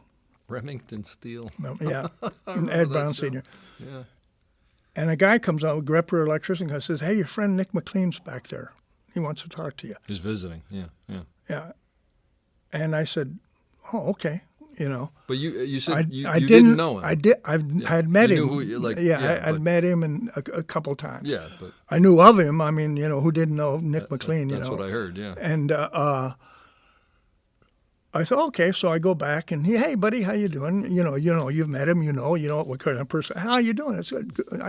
I was on the stage. Heard you were not telling, give me any clues about anything. Yeah. I just wanted to come over and say hi to you. And I said, yeah, and we had a nice conversation, and he left. So I go on and we finish the day, whatever, and one day I'm out on a B camera, got a one-day call on something. Like I said, new operators, new assistants, don't turn down any day. Take everything. Yeah. Take everything. So PA comes to me and says, "Oh, your wife called the office. She wants you to call home right away." I thought, oh, God, what's wrong? I call home, and Sharon says, "Nick McLean wants you to call him right away." This is emotional for me. Yeah. And I said, "Oh, okay."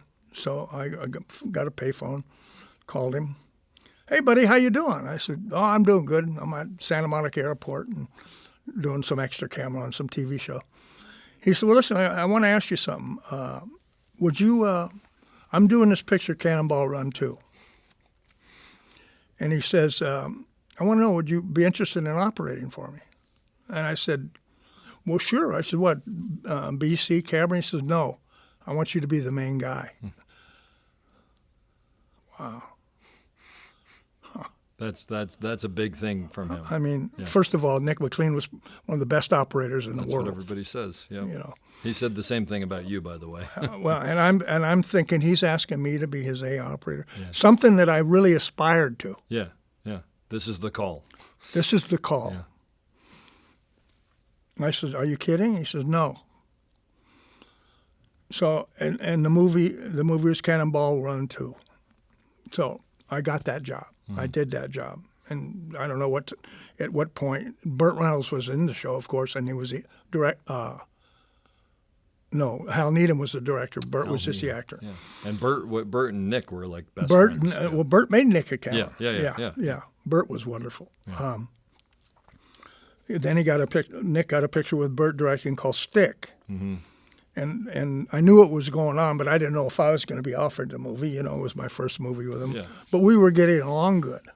And he said, "I'm going to do this picture with Burt. He's going to direct next, and I want you, and so does Burt." And I said, "Oh, wow." That's cool. I mean, I can't understate how that changed my career as an operator. Really? Working for Nick McLean. Yeah. Working for Nick McLean. I mean, I did well. I did very well in television as an operator, very well. And I worked with Owen Roisman as an operator. Oh, wow. And I worked with John Alonzo, and I worked with a lot of them. You might mainly be cameras. Mainly be cameras. That's a big point here. I went to work for Nick McLean. I was Nick McLean's operator. Do you know how many doors that opened up for me as an A camera operator with many cameramen? Just because Nick McLean, who's the best operator around, thinks that you're a great operator, that opens doors. Yeah. Yeah. It just opened so many doors. That's amazing. But I think I did 11 movies with Nick. Wow. And I would be loyal to Nick to this day. Yeah. Yeah. A lot of people changed my career, but that loyalty is very important. Mm-hmm. And when I operated for Owen, and I got a nice break with Owen, and that was through Bobby Stevens because he was Owen's operator at the time. He brought me. Owen was new in L.A. and he wanted to meet as many operators, and Bobby brought me in as a B operator, and Owen liked me. Mm-hmm. But with Owen, when he offered you something, you had to take it, and there was no knock on him. I understood it because I loved him he was a very good friend of mine. But when he offered you something, he expected you to take it.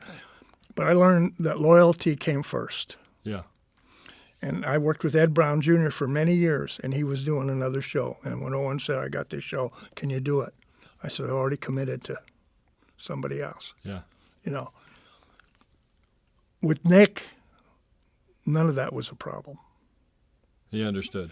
Yeah. Yeah. Yeah. That's just who he is. Yep. Yep. But the part that I want to tell you is I always wanted to operate for Nick McLean. And then on the picture, we're in Fort Lauderdale, Florida. And I never asked him why all of a sudden I was his operator. I never asked that question. But one day he just walked up to me. It was a beautiful sunny day down there. And he said, hey, come here, O'Shea. I want to talk to you. He said, did you wonder why I asked you to do this movie? And I said, yeah, I have. I didn't think it was my place to ask you, you know. He said, well, I'm going to tell you why I asked you. He says, I always knew you were a good operator, Mike. He said, but I heard you had a wild streak. And he said, my brother Steve told me, you know, Mike is trying to change his life. Mm-hmm.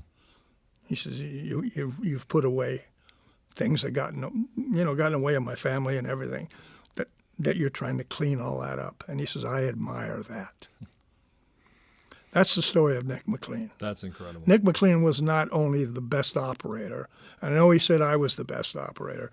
I disagree with him. Well, he said you were the best operator he'd ever worked with, so maybe he took himself out of that.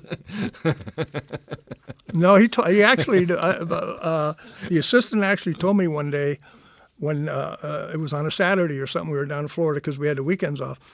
The assistant. I forget his name. It wasn't Steve Smith because Steve came later. This was on Stick. Stick. Yeah. Nick and he had to go out and do a little some running shots or something, and Nick said, "Just stay in. I'll go out and do it." And I guess he and the assistant were talking, and I don't know if Nick remembers this, but the assistant told me. He said, the assistant knew how good Nick was. And Nick said to him, he says, yeah, I'm pretty good with this, but I'm not as good as O'Shea. On the wheels, you mean? Yeah. That's high praise. But let me tell you something. He was. Yeah. He's just that kind of guy. Yeah. Yeah. He's just that kind of guy. Talking to him, he seemed like that. He's very low key and humble. And he's very humble. I mean, I would ask him questions, I would ask, how do you know what to do over these? I don't. That's why I hire the gaffer. and that's not true. Look at some of his films. Yeah, but he gives everybody else credit. That's great. He gives everybody else credit. That's wonderful. Yeah. Don't get on the bad side of him, though. Yeah. What a gift to be able to work with someone like that, It's Yeah. Yeah. What else can I say? Sure. You work with the best, you learn from the best. Absolutely, and hopefully you step up to that level, right? You try to, but going back to the television, because in those days people kind of feature people look down on. It's not that way the anymore, TV but guys. It used to be like, that's TV. That's and they don't TV. know They're what they're TV. doing. But let me go back to the crane part. Yeah. When we were doing Cannonball Run, and we were on a crane, and I would get things on the first take.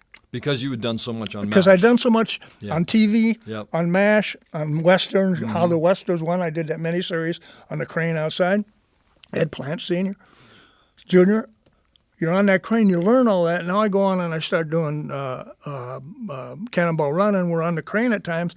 And, you know what the movie's about, and you're panning these cars going 80 miles an hour on the crane, and you get it in the first take, and somebody says, you got that on the first take? Yeah. It's all that experience you get. Yeah. Don't look down on TV, but no, I don't think they do anymore. No, it's not that way. The only thing that's different now, I think, is just the schedule. I mean, you have more time on a feature, but in a weird way, and exactly for what you're saying, because I kind of came out of TV, and I'm still in TV, but I do features and whatever. I think it's easier to be in TV and get used to that schedule and get used to you don't have all day to do this shot, and then go on to features and you go, I got all "You day had to 6 do hours it." to do this shot. Yeah, All right, well, I don't need it, but that's Yeah. great. Then the other way around, I think feature people who are solely feature people who come onto a TV schedule Yeah. will look at that and go, how are we going to do all this work? And Yeah. it's just, I get it. Was there a big thing back then of looking down on people who I did don't know TV? I don't know. Maybe I misspoke about looking down, but you were considered television. It was just meat and Yeah, potatoes, sort yeah. of. I mean, you might have been doing the biggest miniseries in town. yeah, but it But was you're still doing TV. television. Yeah, The yeah. box was smaller. Yeah. I Well, think let there me- definitely was. And actually, it's interesting that you say that because, television was 4:3, right? And, Yeah. and movies were 16:9 or 2:35 or whatever the aspect ratio was. And that's no longer the case. So that might also be part of what blurs the line. There's also a lot more money in TV and there's more time in TV than there was. It's different than back then. Yeah. But I think TV was sort of like keep them in the center of the frame and, when they move. Not if you work for Howard Schwartz. Is that right? No. Yeah. Not if you work for Bill Drux and Eddie Brown. Yeah, okay. Not for those guys were talented guys. They were from the old, Howard Schwartz worked with Orson Welles, and Wow. Magnificent Ambersons. I mean, I was the operator on it. Yeah. These people were artists. Yeah. They were artists. They taught you how to be you had to have an eye, but they taught you how to be an artist. They taught you what it meant, Yeah. That's cool. Every step of the way. You fell in with the right people, right? I was very blessed. Yeah, I was, yeah.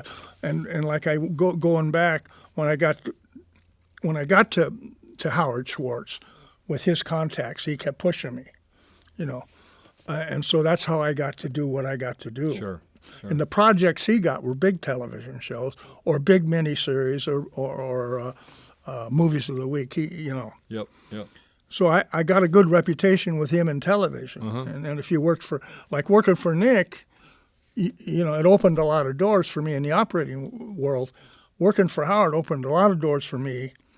And I'm not downplaying anybody else, but it opened a lot of doors for me as an operator in TV. Yeah.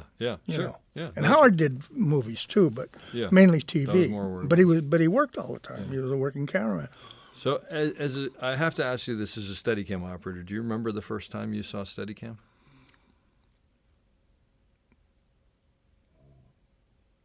Or when it started to become, be a thing? Late 70s. Uh-huh. Garrett Brown. Garrett Brown, really? Remember what it was on? Was it Bound for Glory? Well, he did Bound for Glory. Were you on Bound for Glory? No. Oh, the first time I saw Yeah, it. no, I'm sorry. Yeah, no, I knew that's when first time when you worked with it. I think really, did we do Steadicam on stick? No, we didn't do it on stick. Or one of the early times, if it's not the TV, first. did we do it on TV? I don't know if there was much Steadicam I don't think on so. TV. I'll tell you the first till the time I 80s. really, Yeah. at this moment I'm aware of was City Heat with Nick. Okay. Remember who the operator was? Steve St. John. Steve St. John. Yeah. And do you remember? So when was this? Like maybe 83, 83, 84, okay. So it'd been around for a little bit. It'd but been it around still, a little bit, yeah. It still wasn't normal. Do you remember? You remember what your thoughts were? Was it crazy or was it cool or was He was good. Yeah. He was really good. The only thought I'll tell you, and this is just being transparent, Yeah. was sometimes I thought, well, why are they doing that with that when they could do it with a dolly? With a dolly. Yeah. I wouldn't think that way today because you see some of the guys are doing Steadicam and that. It's just It's a different thing now than it was then. Yeah. But Steve was really good. Yeah. Steve was really good, and I was impressed with it. Yeah. And I was impressed with it. And Steve went on to work with us on several pictures. Uh-huh. But that's the first time I think I really, going back, would be City Heat, I think. Yeah. I'll tell you my story about the Steadicam when we were Yeah. doing the How the West Was Won. It was a miniseries. Mm-hmm. Tucson, Arizona, 1977. Garrett Brown was doing another show at Tucson and Steadicam. They were thinking, the producers got a hold of Garrett Brown's in town. He's in town. And there were only a couple Steadicam operators. Yeah. Then. Yeah. Get Mike on our day off Sunday. Get him with Garrett Brown. We want him to do Steadicam. They want you to do Steadicam. They want me to learn how to do Steadicam. Okay. Okay, so they set it up. So I meet Garrett Brown. Johnny Jensen was the assistant. Johnny Johnson, yeah. I meet Garrett Brown on a Sunday, and he puts the rig on me. And he's got me running all over the place. And I'm terrible. I am terrible. It's floating all over the place. And I'm pretty established as an operator. But at this time. it's a different. It was a different thing, It's apples you and know, oranges, and I yeah. didn't have the patience for it. Yep. I said, Garrett, thank you for your time.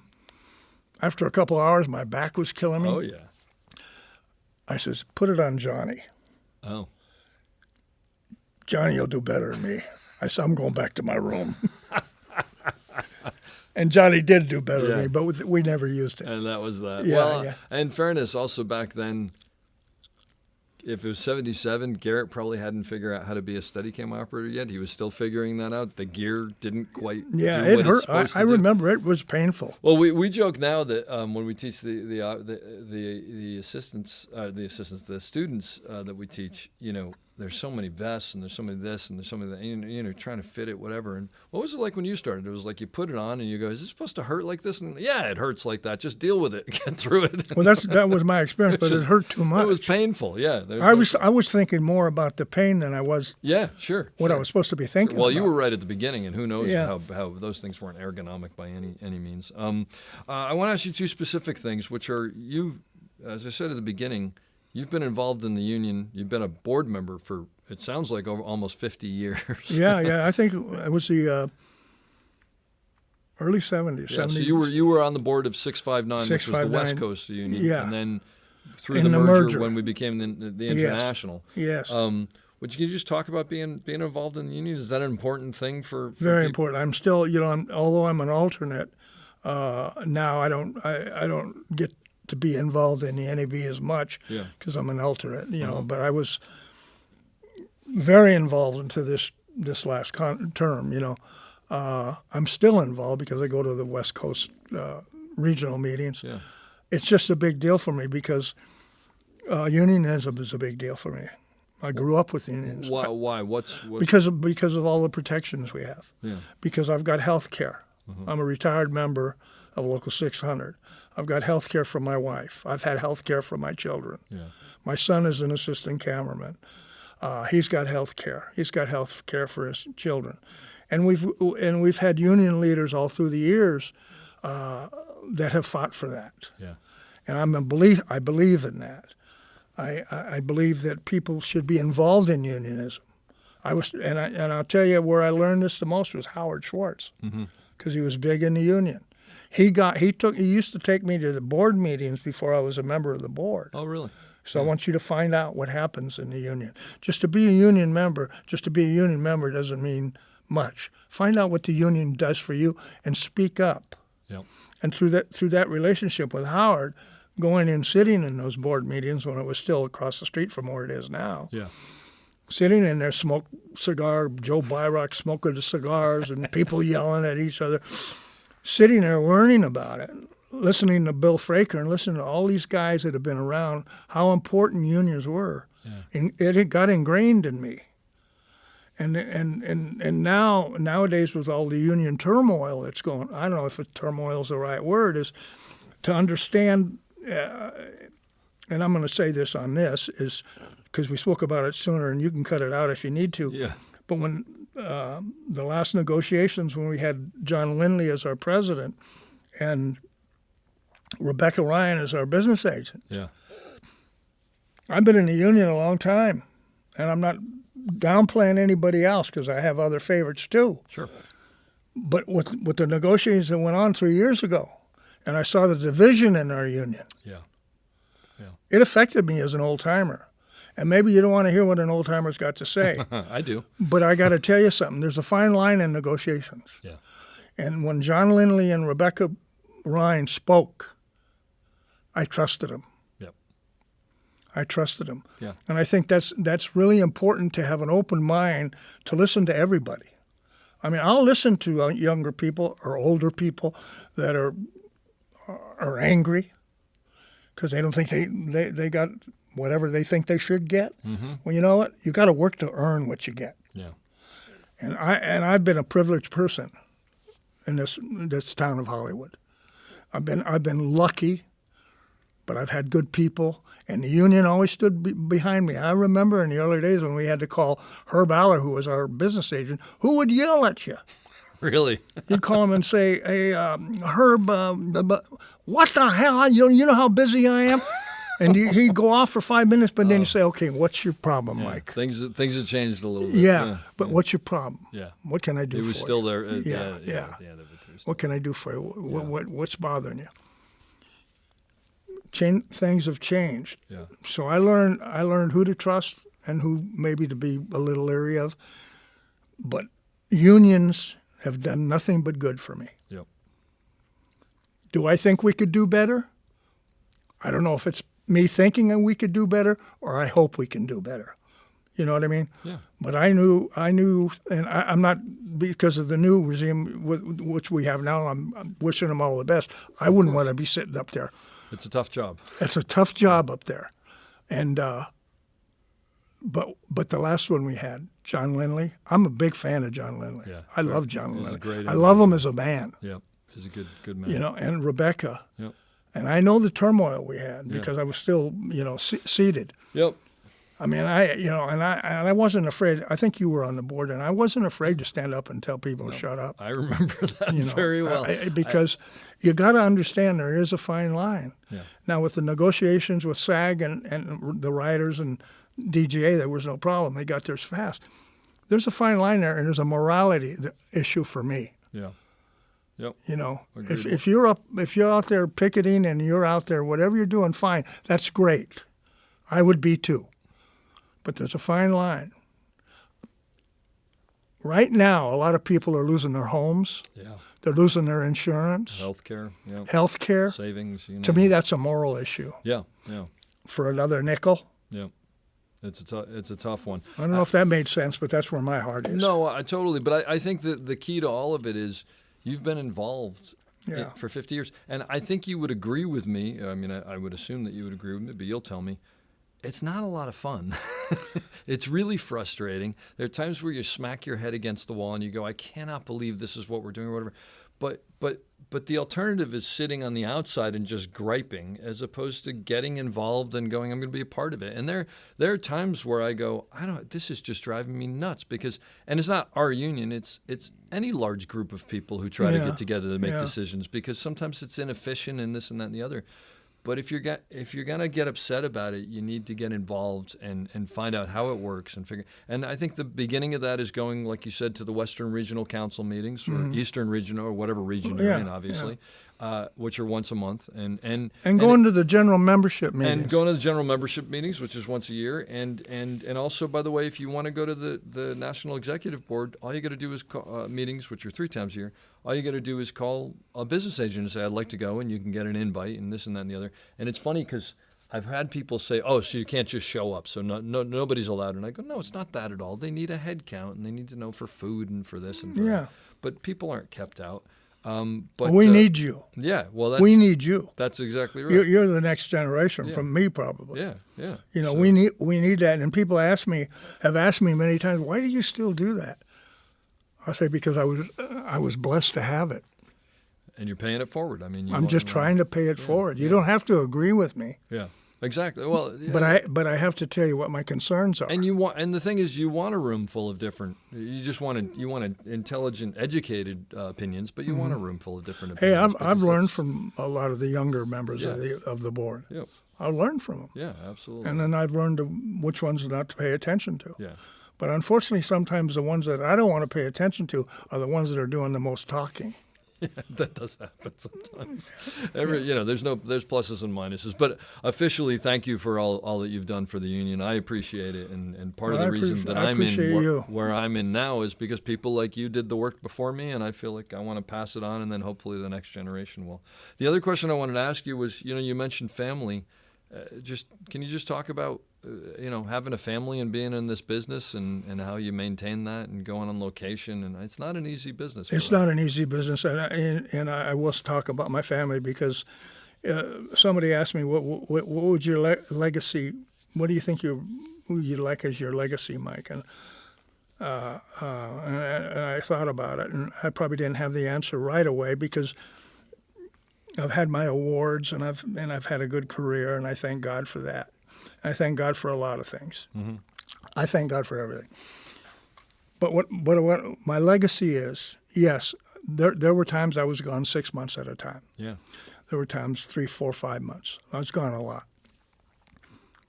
I was blessed to marry a woman who was patient, didn't need me, very independent, didn't need me, stuck with me through the hard times, which we talked about, until she couldn't, until she was going to take the kids and leave.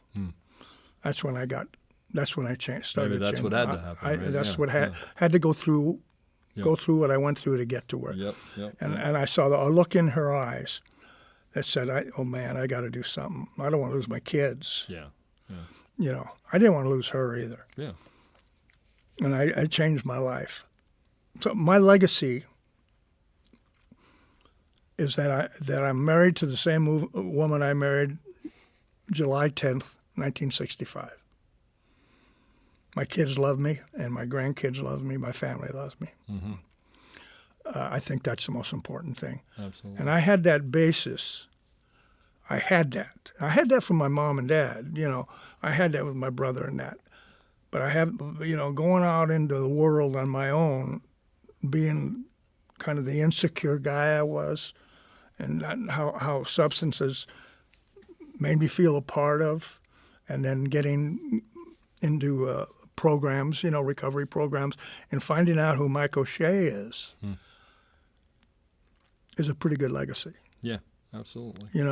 But having my wife, Sharon, my daughter, Patty, my son, Sean, who is a top-notch assistant, who I always wanted to make an operator, but he said, "No, I don't want to be an operator." He says, I got it made here. He's happy where he's at. Yep. Yeah. He says, "I'm content here." Yep. I think would have been a better operator than me and a better DP than me. Yeah. But he said, "No, I don't need it. Yeah. I don't want it. I'm happy." Yeah. The family of my granddaughters, I'm a happy guy. Yeah. I'm a happy guy, So I think family, for me, I know it doesn't always work out. I was just one of the lucky ones, the blessed ones. Yeah. That I had a strong woman that, like I say, she didn't need me. She wasn't an enabler. Mm-hmm. I mean, she'd smack me upside the head at times, straighten out. Not physically, but she didn't have to. But I was blessed to be able to pay attention and say, I don't want to lose this. Yeah. I lose this, I could have the best career in the world. But I lost the ones I love the most. What's the point, right? What's the point? Yeah. What's the point? That's wonderful. I want to ask you, switching gears a little bit, as a DP or even as an operator, what do you look for when you're looking at someone? What makes a good operator or a great operator? What are you looking for? Like if I had a guy on a big camera, or something, and I'd see what they were doing, and maybe the compositions were good and everything, but they would miss maybe a little lighting thing that was important to me. And I can remember saying this to somebody, and he actually used it in an interview. I said, "Now that you know how to steer the camera," and I said, "and I'm very happy with what you're doing as far as composition and communication." I said, "But what I was taught is when you get to that part of your operating career where you're comfortable and you're smooth and you can pull off any shot that they throw at you, start thinking like a cameraman." And he said, "Well, what do you mean?" I said, "Look and ask the cameraman more questions. Mm-hmm. Why are you doing that? Because if you want to be that, you may have a vision, but find out what his vision is, how he's telling the story, how he's translating the story from the director to himself, from the script. Find out what their thinking is, and think like a cameraman. Mm-hmm. Even in your operating, you're watching the lighting for the cameraman. When certain cameraman you work for, there were definitive lines. You had to hit these lines, and ask why you want, why, what's that composition? Why do you see that composition?" Yeah. And he'll explain to you what part of the story that tells. Yeah. Don't be mechanical. Be fluid. Mm-hmm. Be open. And like was told to me, no question is dumb. No question is dumb. What I always look for in an operator is a guy who paid attention. And what I learned, and this is a big part of what I learned, when I went to work for Ed Brown Jr., was a senior, was from New York. Do you remember him? I don't. Well, he came out here from New York and did a big mini-series called Blind Ambition. It was Watergate, John Dean, Watergate. Yeah. It's like an 8-hour mini-series. So I got the job as the A operator. And after a few days, and he, after we were shooting, in a few days, he said, okay, now I know you know how to do that. He said, but I like to work the English method. I said, okay. He said, you know what that means? I said, well, I kind of have an idea. He says, that means you're going to set up all the shots. You're going to talk. You're going to work with the director. And I said, okay, I'll do that. And so he let me do that. I didn't particularly want to be honest with you. But I said, okay, I'll do that. And after a while, he says, now, I like to light. That's what I like to do. Mm-hmm. I trust you as an operator. Because you'd have to show him where the compositions were, the framing, so he knew where to put the lights. He says, but what I see in you're going to be a DP. And at that time, that was, I was happy operating. Yeah. I said, I don't want to be a DP. And he said, but no, you're going to be a DP. And he says, you know what? You notice most DPs, they line up the shots. And when the operator doesn't get that chance and he moves up to a DP, now he's got to help line up the shots. Yeah. So now I'm giving you an opportunity that was given to me. You're going to work with the director. So that's going to improve your relationship with the director. Yep. So then when you move up to DP and you hire an operator, of course, when you first start out, you're going to want to line up the shots. Mm-hmm.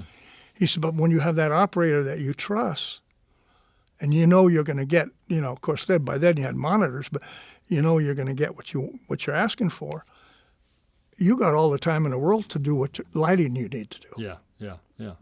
So what I looked for in an operator was that. Yeah. I was given that opportunity with Ed. He was the first one that really said, now you're gonna start setting the shots up. That's fantastic. That's great. Does that make sense to you? No, absolutely, 100%. That's fantastic. And then also how that helps is when you become a DP and you get with a director that's laying out shots, especially in television, that are impossible to light, with that experience as an operator, as a DP now with that experience, you know how to say, hey, what do you think of this? If I do this 360 on a TV schedule, that might take me 2 hours to light that. Let me show you this, and you can get on the camera and make a move for him, maybe 180 degrees. Yeah. Say that's going to take 45 minutes. Sure. Yeah. You can coax it into something that's doable. And if he doesn't like it, if he says, no, I want this one, let's get a Steadicam in and do this, then you got to do it. Yeah, but at least you give him the option. But that experience, you have. Yeah. Well, Mike, this has been fantastic. There's so much great information. I appreciate the stories, and it's so great to sit down and talk with you. Well, thanks a lot for asking me. I'm sorry that I've been a pain not being able to get you here. You haven't at all. That's what schedules are like. When you mentioned, you said you're enjoying your retirement. That's what you should do. I'm enjoying it. I miss it a little bit. I miss seeing guys like you, and I miss seeing people ask me, what do you miss about the business? I said, really what I miss about it is I miss being with my crews. Yeah.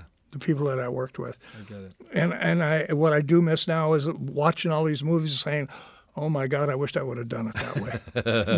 I get it. I get it. The question that I leave everybody with is someone who's starting in the business now, someone who's maybe moving up to operating, or even you talking to Mike O'Shea 40, 50 years ago. What advice would you give to someone on how to succeed in this business? Pay attention. Ask questions. No question is dumb. Be creative, even when you're not. No question is dumb. When you see something you like, if you're working with somebody and you see something you like, if you get the opportunity, ask them how they came to that. How'd you come to that? What made you think of that? Just be open and ask questions. That's what worked for me. There were times when I was afraid to ask people questions. There were times. But I tried to pay attention to what they were doing. Be bold. Take chances. But how you learn to be bold and take chances is ask questions.